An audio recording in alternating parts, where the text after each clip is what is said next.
Bapak mau izin untuk belajar menimba ilmu tentang cara pengambilan keputusan selama Bapak menjadi sebagai kepala staf ketiga.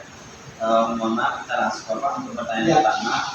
Selama ini bagaimana Bapak dapat mengidentifikasi kasus-kasus yang merupakan dilematika atau wujudkan moral yang biasanya itu saling bertentangan antara kayak misalkan kebenaran atau kasih sayang lawan keadilan, itu bagaimana Bapak mengidentifikasi kasus? Kalau berbicara mengenai hal pertama tentang identifikasi masalah, tentang apa yang tadi dikatakan seperti tadi, yang jelas sesuatu itu terjadi dikatakan bermasalah manakala itu tidak terjadi tidak sesuai sewajarnya. Ada gesekan, ada sesuatu yang sekiranya tidak wajar, itu pasti kelihatan kasat mata. Kemudian perubahan sikap dari mungkin baik apa objek yang kita amati ataupun mungkin rekan kerja kita, pasti ada semacam perbedaan, tanda-tanda perbedaan gejala yang tentunya pasti karena kita selalu berinteraksi satu sama lain pasti akan bisa merasakan itu.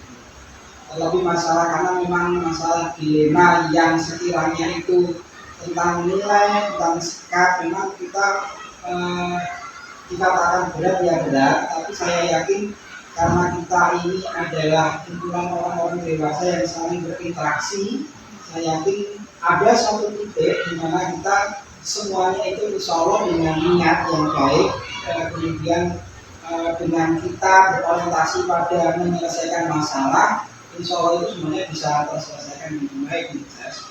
Kuncinya dengan ini ya Bapak, berinteraksi dengan rekan kerja itu kan mungkin saling bisa mengenal itu. Ya, makanya kan kalau dalam pekerjaan kita selalu interaksi sehingga kita tahu mana-mana yang sekiranya oh ini ada perubahan sikap seperti ini, ada apa, lalu ada konteks senyaman itu. Kalau kita tegur secara langsung senyaman itu mungkin ada masalah yang tidak terlalu berat, mungkin kita bisa interaksi saling ringan, misalkan saling berarti dengan data dengan santai berkomunikasi dengan baik. Tapi kalau mungkin ada sesuatu yang sekiranya harus dipanggil sehingga kita face to face harus mengklarifikasi tentang satu hal, yang mau nggak mau tetap kita harus benar-benar membicarakan itu dengan baik, dengan interaksi dua arah, semata itu bisa memecahkan masalah dan masalah juga menjadi mengkritik dan tidak tercover, tidak melebar kemana-mana masalah. Berikutnya pertanyaan kedua, selama ini bagaimana Bapak menjalankan pengambilan keputusan di sekolah, terutama untuk kasus-kasus di mana ada dua kepentingan yang sama-sama benar. Jadi misalkan ada suatu masalah yang dua-duanya misalnya ada dua argumen yang sama-sama benar. Bagaimana Bapak menjalankan pengambilan keputusan terkait?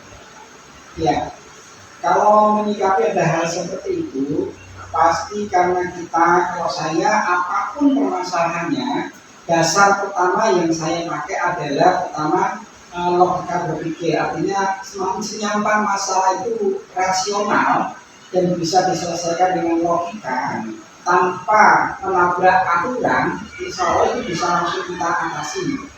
Nah, tetapi manakala mungkin permasalahannya itu berat, dalam arti mungkin membutuhkan data pendukung atau mungkin semacam informasi-informasi yang lain yang sekiranya bisa menyelesaikan masalah, biasanya saya selalu mengambil data terlebih dahulu dari dalam arti mungkin bisa mencari informasi dari teman lain sehingga itu bisa dijadikan bahan untuk pertimbangan kita akan menghasilkan keputusan. Dan kebetulan kalau di sekolah kita sebenarnya tidak harus berjalan sendiri sebagai kepala sekolah. Kalau kita kebetulan ada yang namanya koordinator. Kalau di sekolah dasar ada koordinator kurikulum, siswa. Nah ini menurut saya kalau kita bisa benar-benar fungsinya ini bisa diajak sharing, bisa diajak musyawarah, dan beliau-beliaunya alhamdulillah karena kita dibantu cara pemikiran beliau yang sudah senior, yang mungkin usianya lebih kita, yang punya pengalaman lebih, insya Allah pertimbangannya itu bisa kita buat bahan untuk menilai ataupun yang nantinya kita bisa menjadikan bahan untuk mengambil keputusan. Itu luar biasa, dan anggapan saya sesuatu masalah dipikir satu orang, dipikir 7 orang itu berbeda. Menurut saya lebih efektif dipikir 7 orang daripada hanya satu orang memikir masalah. Sehingga setiap kali ada masalah di sekolah, saya selalu mengumpulkan teman-teman koordinator itu. Saya pertimbangkan masukannya seperti apa. Nah, dari situ rasionalitas saya akhirnya berperan dengan mempertimbangkan itu, sehingga akhirnya nanti akan bisa menghasilkan keputusan yang benar-benar berdasarkan pertimbangan yang masak dari masukan-masukan teman-teman yang terlibat. Baik, kemudian ini ada pertanyaan tentang langkah-langkah prosedur yang biasanya Bapak ambil ketika menghadapi masalah. Apakah tadi yang disebutkan itu termasuk langkah-langkah yang Bapak ambil? Begitu. Ya, benar sekali. Salah satunya seperti itu. Tentunya kalau lebih konkretnya, pertama tadi sudah identifikasi masalah. Identifikasi masalah, tentunya kita mengambil data. Datanya ini kita bisa peroleh dari objek yang bersangkutan, ataupun juga mungkin teman-teman sekelilingnya. Permasalahannya seperti apa sih yang benar, versinya seperti apa. Dan yang penting, kalau saya terbiasa menyikapi masalah itu, saya selalu berpikir, andaikan saya pada posisi seperti itu bagaimana, itu yang penting. Kalau menurut saya ya, dari nanti subjektif, saya selalu menyelesaikan masalah itu, andaikan saya pada posisi seperti itu, apa yang harus saya lakukan? Itu selalu berpikir seperti itu. Sehingga makanya terkadang saya kesannya itu mungkin ya itu tadi, harus jalan panjang musyawarah, harus kemudian melalui logika rasional dan sebagainya itu, karena cara berpikir saya seperti itu. Jadi apapun masalahnya, kita seperti apa menyikapinya, kadang-kadang tuh saya lebih merasa empati dulu. Andaikan saya pada posisi seperti itu, apa yang kita rasakan, sehingga kita bisa memberikan keputusan, solusi, sehingga nanti kita memang benar-benar langsung sesuai dengan poin yang dibutuhkan. Terus dengan pertimbangan seperti tadi, yang teman-teman koordinator, kemudian juga berbagai pihak yang tentunya itu semuanya mendukung data yang sekiranya itu mudah-mudahan sangat berguna untuk kita mengambil keputusan. Jadi ini Bapak ya, rasa simpati dan empatinya harus. Salah satunya itu yang harus, ngapunten kalau menurut saya yang harus dimiliki seorang pemimpin, juga tidak diuyak. Ibaratnya kita harus otoriter, harus seperti ini. Kalau menurut saya mungkin juga harus, ya setiap orang punya style kepemimpinan sendiri-sendiri. Tapi kalau saya berpikirnya seperti itu, makanya saya setiap kali menghadapi masalah, ada pada suatu titik mungkin kita penanganan kita salah. Ibaratnya apa yang kita lakukan itu mungkin keliru. Nah, saya yakin saya selalu ngomong ke teman-teman, saya tidak akan segan-segan kalau memang itu salah ya saya minta maaf. Tentunya kita ayo cari solusi bareng-bareng mana yang bisa memperbaiki keadaan itu. Makanya saya ingin tetap memberikan pembelajaran dan juga syukur-syukur bisa menjadi rekomendasi bahwa semua itu tidak harus otoriter, semua itu tidak harus ini begini gitu lah. Saya menghindari jawab itu. Makanya saya lebih suka musyawarah mana yang terbaik. Kemudian kalau memang itu baik itu semuanya, saya tidak sekan-sekan harus misalkan itu bagus dilaksanakan. Kalau memang saya salah, ya nggak masalah, saya minta maaf. Kalau memang itu bagus dan itu semuanya oke, kita dukung. Itu kalau selanjutnya kira-kira hal efektif apa Pak? Hal efektif yang Bapak anggap tuh dalam pengambilan keputusan itu, khususnya dalam kasus-kasus dilematika itu benar-benar efektif. Dikatakan efektif itu kalau menurut saya itu punya 3 dasar. Dalam menyelesaikan masalah itu ada 3 dasar. Yang pertama, menguasai masalah. Menguasai masalah itu kita tahu benar, makanya dengan mengumpulkan data itu kita tahu masalahnya. Yang kedua, kita punya dasar. Dasar kita melakukan itu apa? Contoh misalkan dasar kita, karena pertama kita sebagai seorang pemimpin harus tahu dasarnya apa, karena kita sebagai seorang pemimpin wajib menyelesaikan itu. Dasar kita bisa kita ambil dari aturan, karena aturannya berkata kita harus menegakkan aturan.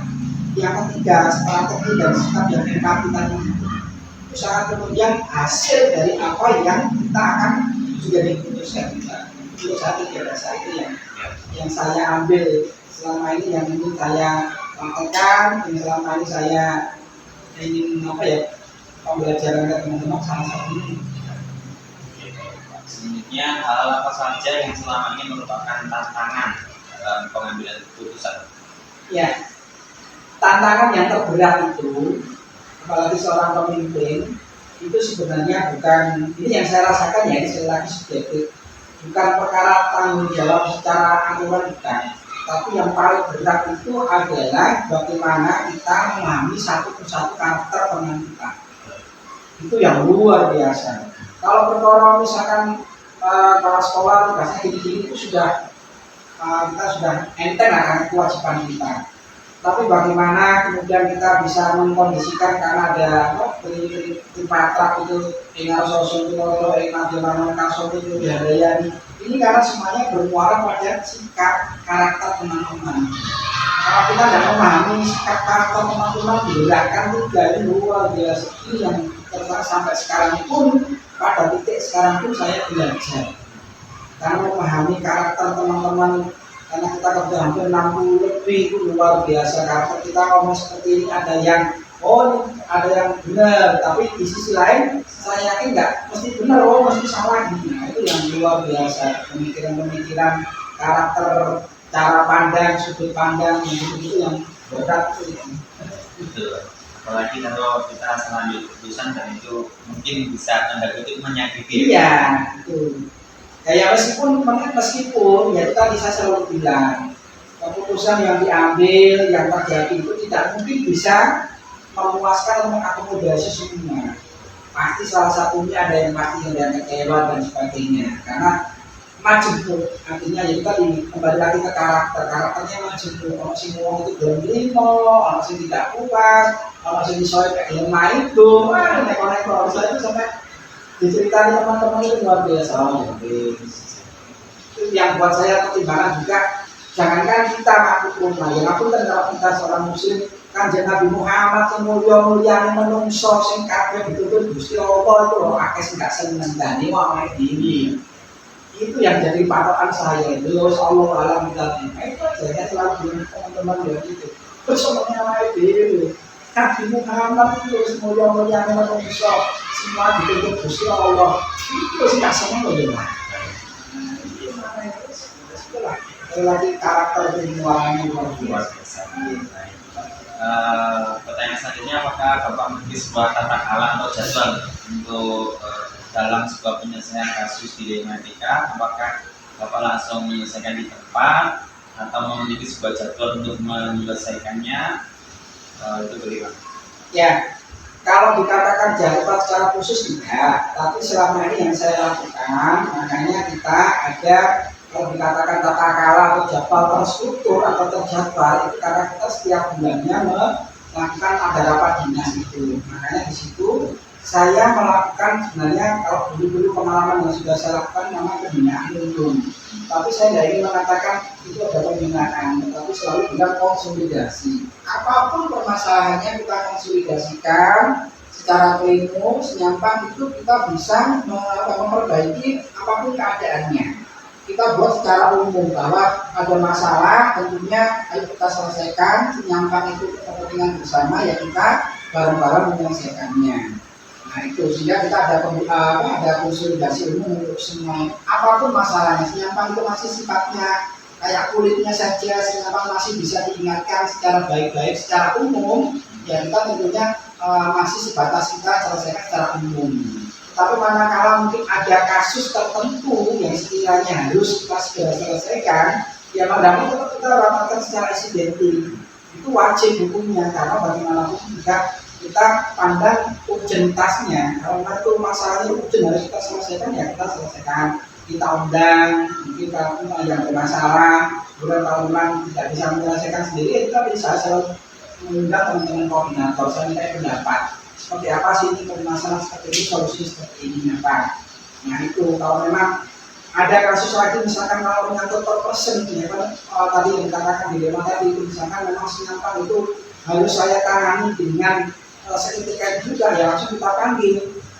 Dan itu memang wajib sebagai seorang kepala sekolah Orang dengan pembinaan, ini nggak boleh gini sama temannya seperti itu. Sifatnya hanya sifat semacam kayak nasihat dan teguran peringatan, gitu ya. Itu sifatnya bisa face to face atau interaksi dua arah itu yang mungkin saya bisa lakukan seperti itu yang sudah kita lakukan. Bentuknya adakah seseorang atau faktor-faktor yang selama ini mempermudah atau membantu? Kalau tadi yang disebut kan ada para koordinator juga, apakah itu yang termasuk di sana? Ya, siap. Ya memang seperti itu.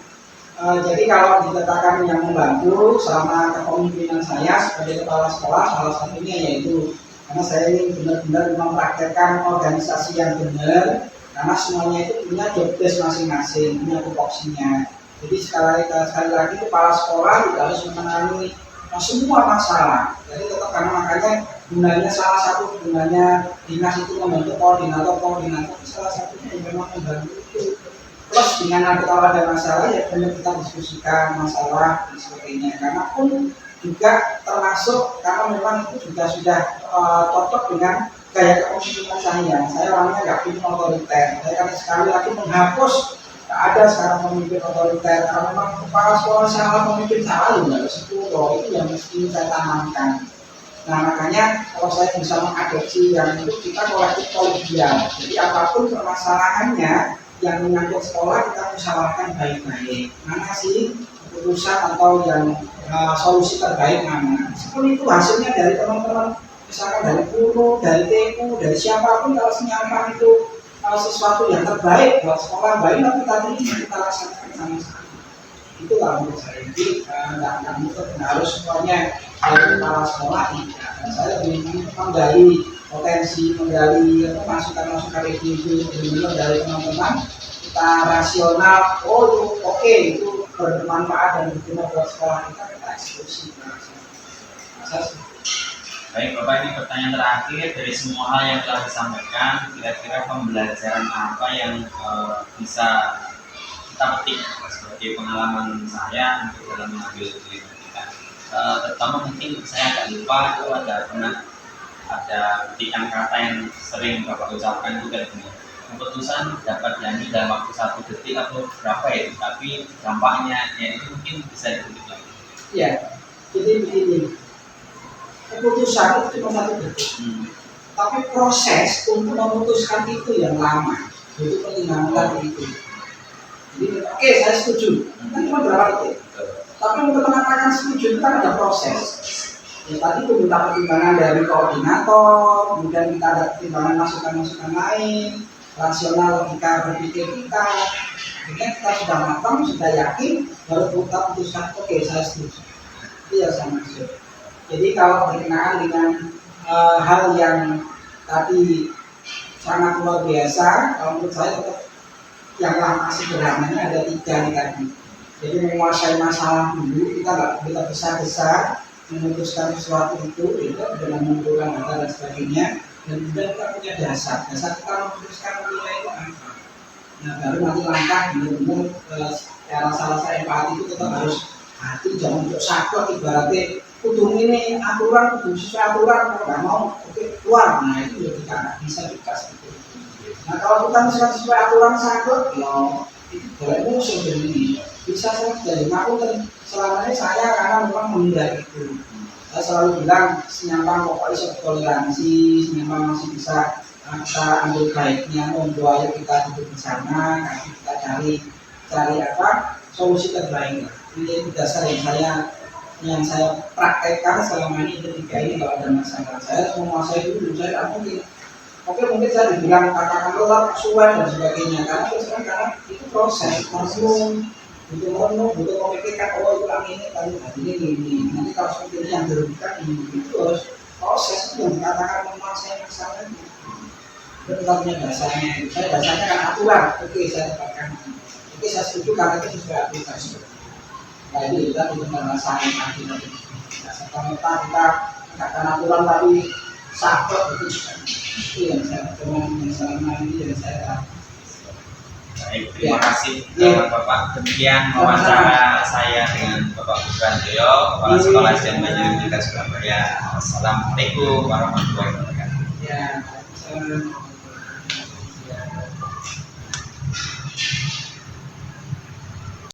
Baik Bunda, mohon maaf mungkin waktunya sangat sibuk sekali, jadi saya langsung ke pertanyaan ya Bunda ya.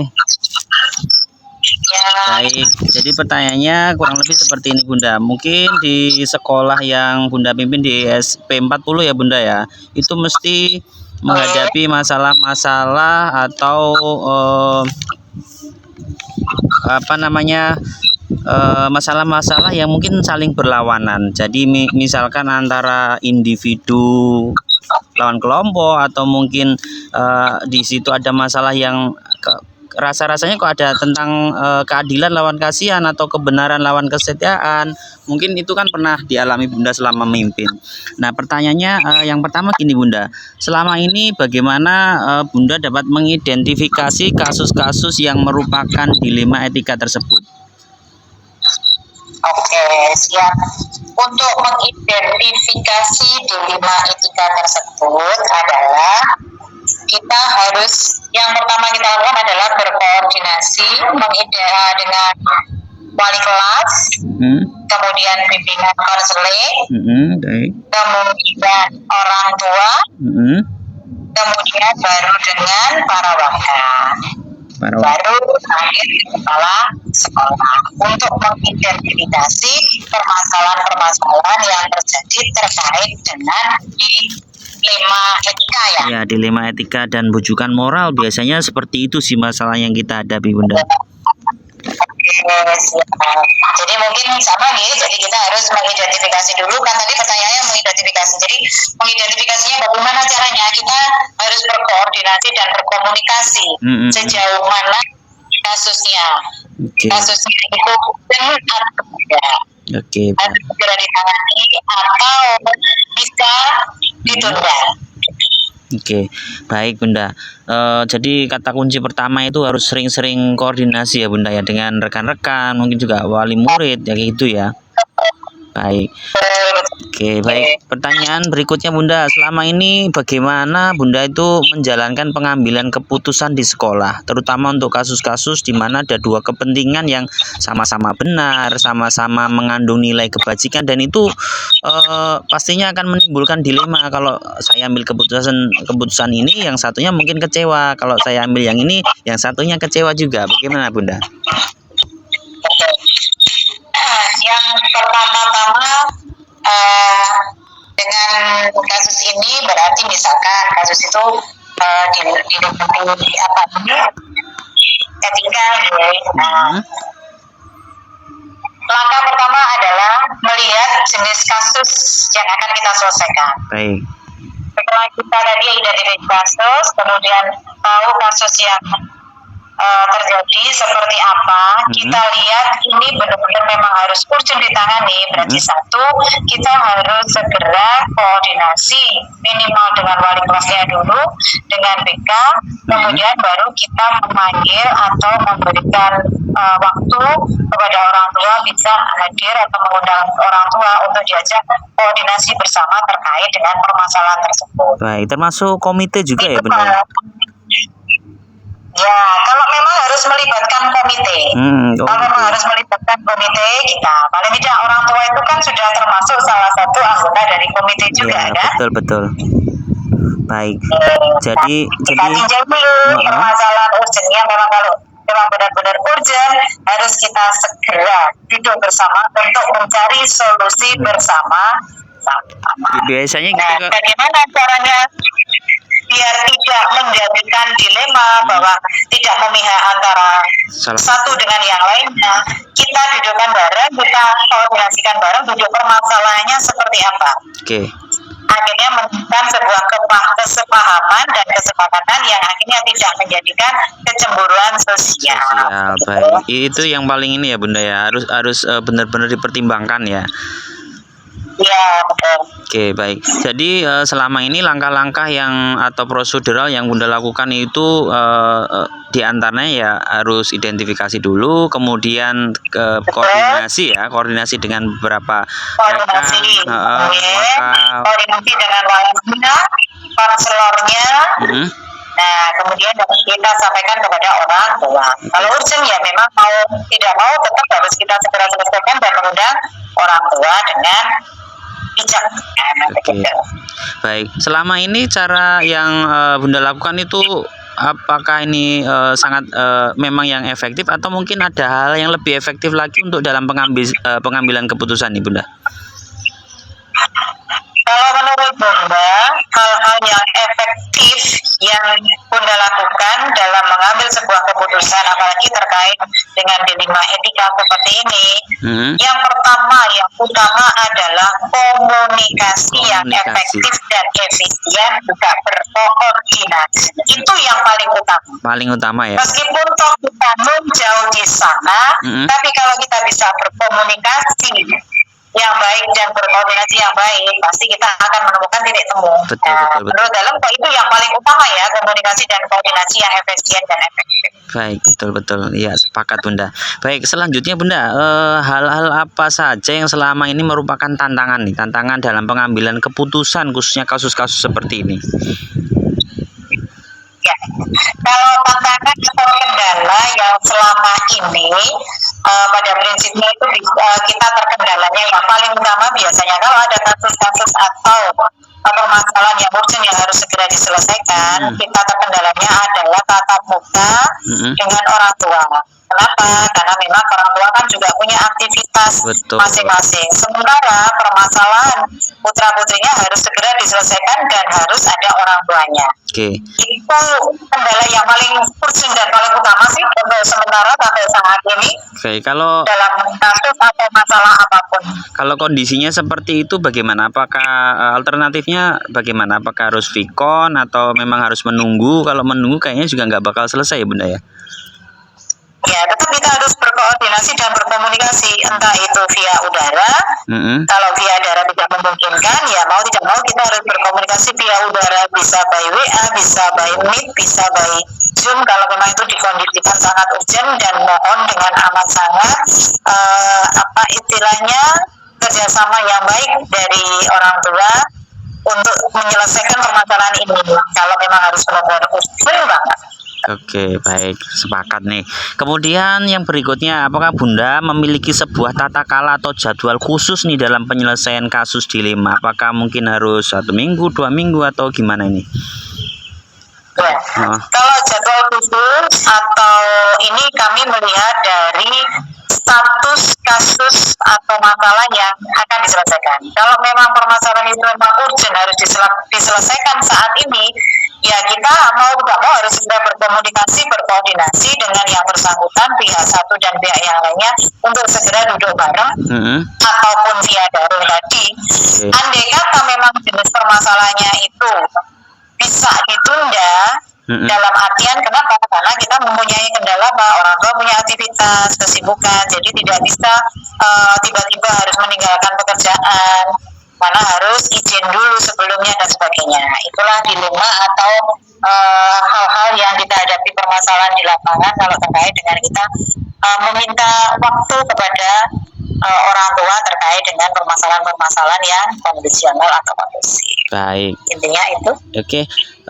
Selanjutnya tadi insya Allah saya menangkap ada seseorang yang sangat berperan nih dalam mempermudah menyelesaikan masalah, diantaranya adalah orang tua, wakil kepala sekolah dan lain-lain. Kemudian mungkin ada faktor-faktor yang selama ini mempermudah Bunda dalam mengambil keputusan nih Bunda. Iya, faktor-faktor yang mempermudah untuk mengambil keputusan karena tidak mungkin sosok pucuk pimpinan itu langsung mengambil keputusan begitu saja. Tetap harus ada identifikasi, klarifikasi permasalahan, kemudian koordinasi bersama-sama untuk menyelesaikan permasalahan tersebut. Yang utama tetap harus dengan wali kelas selaku orang tua pengganti di sekolah, kemudian konselor kebaya yang selalu mendampingi dan memberikan motivasi juga arah terkait dengan konseling individu, konseling kelompok dan sebagainya. Bisa jadi juga dengan info-info terkait dengan programnya dari tutor sebaya. Kemudian kondisinya yang utama adalah wali kelas, kemudian konselor, kemudian orang tua, kemudian para waka yang terkait paling tidak biasanya waka kesiswaan, urusan kesiswaan, dan pucuk pimpinan yang terakhir untuk penentu kebijakan dan pengambil keputusan. Gitu. Oke, baik. Pertanyaan terakhir Bunda, ini saya perlu sebuah quotes ini ya, quotes atau kata-kata bijak nih dari semua hal yang sudah Bunda sampaikan. Kira-kira quotes buat kami CGP itu hal apa sih yang atau quotes apa sih yang bisa membuat kami itu lebih mudah dalam mengambil keputusan dan itu benar-benar bijaksana. Oke. Kalau menurut Bunda sih saran dan motivasi kepada semua teman-teman calon guru penggerak angkatan ke-6 Iya, angkatan betul. ke-6 Iya, betul. Oke, di angkatan ke-6 ini salah satunya adalah Pak Ahmad dari SDN Urip 3 ya. Betul. Koordinasi dan komunikasi itu adalah syarat utama dan mutlak. Tinggal melihat keputusan apa yang harus diambil sesuaikan dengan permasalahan atau latar belakang masalah yang dihadapi. Jadi pada prinsipnya tanpa adanya koordinasi dan komunikasi yang baik, kita tetap tidak akan bisa memutuskan sesuatu tanpa berpikir panjang dan tanpa menggunakan logika. Nah, itu. Tapi dengan demikian bukan berarti kalau sudah menjadi pucuk pimpinan, sudah menjadi seorang CGP itu bisa mengambil keputusan sepihak atau dengan sendirinya. Tetap kita perlu orang lain, tetap kita perlu dukungan-dukungan terkait dengan identifikasi masalah-masalah yang kita hadapi, apapun itu bentuknya. Baik. Mudah-mudahan dengan Pak Ahmad menjadi calon guru penggerak angkatan ke-6 ini bisa membawa manfaat, bisa menjadi motor penggerak untuk teman-teman khususnya di SDN Banyurit 3, umumnya untuk guru-guru kota Surabaya dengan karya kreasi inovasi-inovasi yang lebih atraktif dan menambah semangat dalam proses pembelajaran ke depan. Itu. Siap Bunda, terima kasih atas masukannya. Insya Allah nanti kita ini YouTube-kan gitu Bunda ya. Kita YouTube-kan. Terima kasih luar biasa atas masukan dan motivasinya. Saya juga terima kasih sudah mengganggu waktunya. Memang agak buru-buru nih biar Bunda bisa mengerjakan yang lainnya gitu ya. Baik. Oke, siap. Terima kasih Mas Nuhun sangat kesempatannya sudah dijadikan salah satu sumber ilmu, sumber tenaga, sumber inspiratif ya. Siap baik Bunda, sehat selalu, tetap semangat juga di sana, semoga makin barokah. Selamat beraktivitas. Assalamualaikum. Waalaikumsalam warahmatullahi wabarakatuh. Oke, saya rekam ya. Baik Bu Vivi, saya mau tanya sesuai dengan pengalaman panjenengan saja. Saya Wali ya Bu Vivi. Assalamualaikum warahmatullahi wabarakatuh. Terima kasih waktunya Bu Vivi. Waalaikumsalam warahmatullahi wabarakatuh. Oke, baik. Begini, panjenengan kan kepala di TK Alamin ya. Ya, ini saya mau nanya ini Bu tentang mungkin masalah-masalah yang terjadi di sekolah panjenengan atau di TK. Selama ini bagaimana Ibu Vivi itu mungkin mengidentifikasi kasus-kasus yang mungkin agak dilema gitu. Mungkin misalkan ini yang bertentangan benar atau benar, ini bagaimana panjenengan mengambil tindakan. Kalau misalkan mungkin kan di sekolah sering terjadi ada kasus mungkin siswa dengan siswa atau siswa dengan orang tua dengan sekolah, itu bagaimana biasanya panjenengan mengidentifikasi itu sebuah masalah Bu? Karena biasanya karena kan biasanya tuh halo. Iya, halo Bu. Iya Pak. Iya monggo. Jadi kadang kan kasus tuh berhadapan siswa antar siswa itu mungkin berkelahi atau mungkin orang tua dengan sekolah itu kadang ya kurang cocok. Bagaimana panjenengan itu mengidentifikasi masalah-masalah kayak gitu Bu? Biasanya kita awalnya mulai pendekatan dulu sama muridnya itu tadi. Kita panggil muridnya yang bersangkutan, saya panggil, saya melakukan pendekatan. saya ajak ngobrol, awalnya misalnya kalau dia berkelahi, kenapa berkelahi, saya tanya dulu, jadi pendekatan dulu ke anaknya, kenapa kamu kok berkelahi, Kayak gitu kan ya. dia nggak mungkin tiba-tiba langsung, kalau dia marah nggak mungkin kan Pak tiba-tiba mukul, pasti ada sebab dan akibatnya. Itu Betul, saya betul. melakukan pendekatan dulu ke anaknya itu tadi. Setelah itu saya juga nggak mungkin kan kalau anak itu saya hanya satu orang saja, saya panggil yang lain. Jadi tidak hanya satu anak, tidak satu suara. Oke. Jadi saya pasti panggil dua-duanya yang bersangkutan, pokoknya itu saya tanya semua dari versi anak-anak itu tadi sendiri. Oke. Terus terkadang juga ada wali murid yang mungkin nggak terima ketika anaknya diganggu temannya atau diusilin seperti itu. Kadang juga saya ngobrol dulu ke wali muridnya itu, apa memang biasanya anaknya seperti itu atau enggak. Ya itu tadi juga saya melakukan pendekatan dulu ke wali murid, saya ajak ngobrol, sharing-sharing gitu. Oke, berarti lebih ini ya Bu ya, kalau masanya bisa lebih terungkap gitu ya, lebih jelas lah kayak gitu ya. Oke, baik, pertanyaan kedua jadi Bu. saya langsung ke orangnya itu tadi. Oke. Baik, pertanyaan kedua Bu, mohon maaf lagi, kalau selama ini bagaimana Ibu menjalankan pengambilan keputusan di sekolah, terutama untuk kasus-kasus di mana ada dua kepentingan yang sama-sama benar atau sama-sama baiknya gitu. Misalkan ada kontra nih antara orang tua dengan orang tua misalkan, atau orang tua dengan sekolah, orang tuanya mungkin benar, di sisi lain ya mungkin ada mereka punya alasan yang benar, sekolah juga benar. Bagaimana Ibu mengambil keputusan Bu kalau masalah kayak gini? Saya berusaha jadi penengah ya Pak, untuk misalnya ketika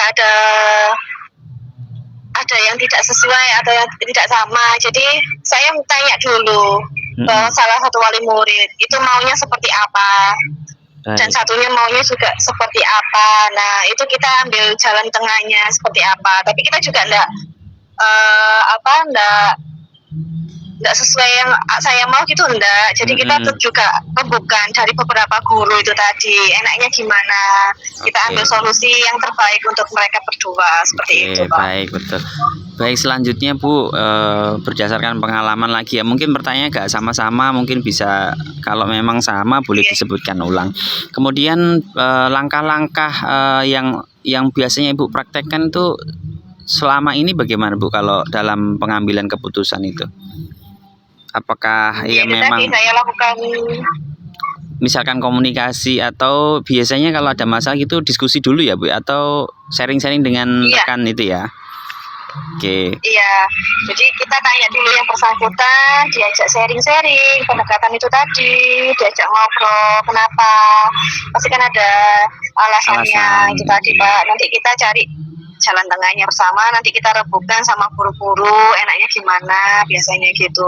Jadi saya nggak ambil keputusan hasil kepala saya sendiri gitu, enggak. Jadi kita ambil bersama-sama enaknya gimana, kan pasti kalau ada konsekuensinya juga dari setiap keputusan yang saya ambil itu tadi. Baik, oke Bu, terima kasih. Ini selanjutnya Bu, ini insya Allah ada 8 pertanyaan ya Bu ya, mungkin agak mirip-mirip, mohon dijawab ya.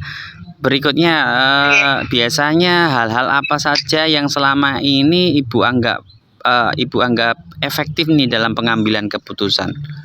Ya, yang paling efektif bagaimana? Apakah ya memang harus selalu mungkin melibatkan wali murid, atau mungkin harus dengan orang tua? Apakah ada yang lebih efektif lagi Bu selain itu?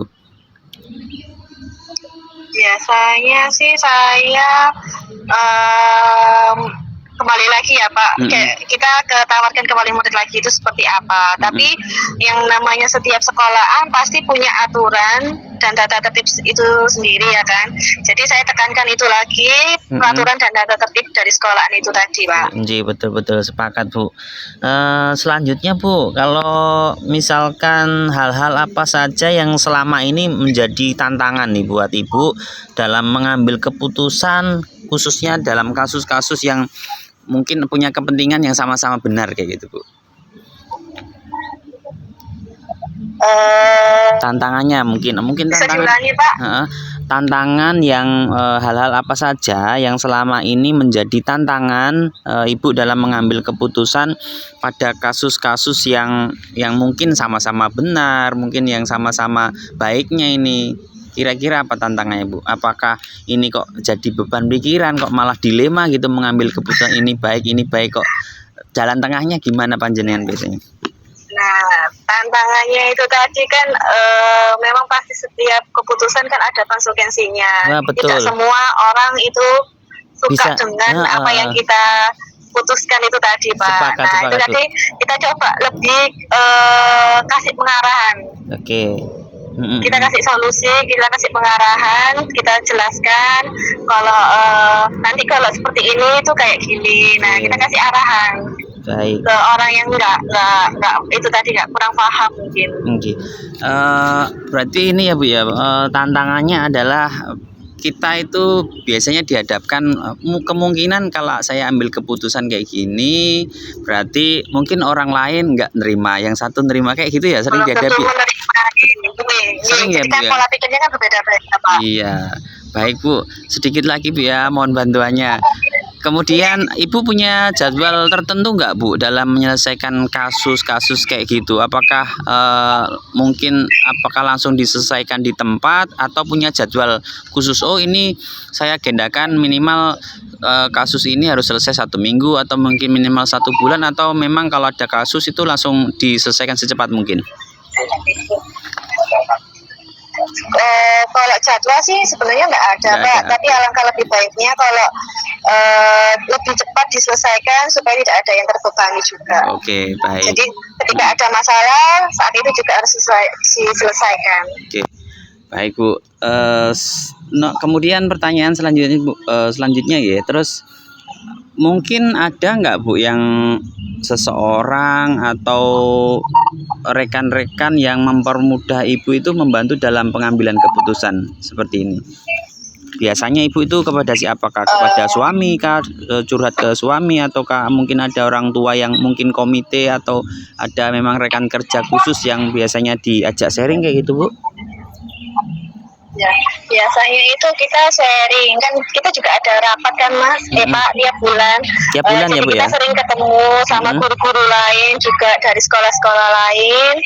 Jadi kita sharing, oh kalau ini ada masalah seperti ini, jadi itu kita bisa punya gambaran, ada paling enggak kita itu ada solusi dari mereka ketika mereka ada masalah seperti ini, solusinya seperti ini. Jadi dari rekan-rekan biasanya sekolah lain kita sering sharing. Oke, baik. Itu sebulan sekali ya Bu ya? Itu biasanya dalam bentuk apa Bu? Apakah semacam KKG kayak gitu? Iya, rapat gugus. Rapat gugus ya. Oke, baik Bu. Iya. Selanjutnya Bu, kurang sedikit lagi Bu, satu lagi kayaknya Bu ini. Kemudian mungkin dari semua hal yang tadi yang disampaikan Bu, ini pembelajaran apa yang yang bisa Ibu petik nih untuk khususnya pengalaman Ibu yang dalam mengambil keputusan ini. Saya ulang ya Bu ya, dari semua hal tadi yang sudah disampaikan oleh Ibu, pembelajaran apa yang bisa dipetik dalam pengambilan keputusan? Kalau dari pembelajaran itu yang saya pelajari, yang bisa dipetik dari setiap masalah, selalu kan ada pro dan kontranya ya Pak. Dan setiap ketika saya ada keputusan yang saya ambil, tidak semua orang itu bisa menerima dengan pola pikir mereka. Betul. Nah itu tadi. Jadi saya harus lebih sering ngajak obrol, itu tadi sering sharing. Jadi biar supaya tidak ada kayak miskomunikasi ke wali murid gitu loh Pak. Oke, baik. Terima kasih Bu atas ilmunya. Saya sekali lagi mohon maaf mengganggu waktunya dadakan karena mungkin ya hari ini saya deadline kirim tugas.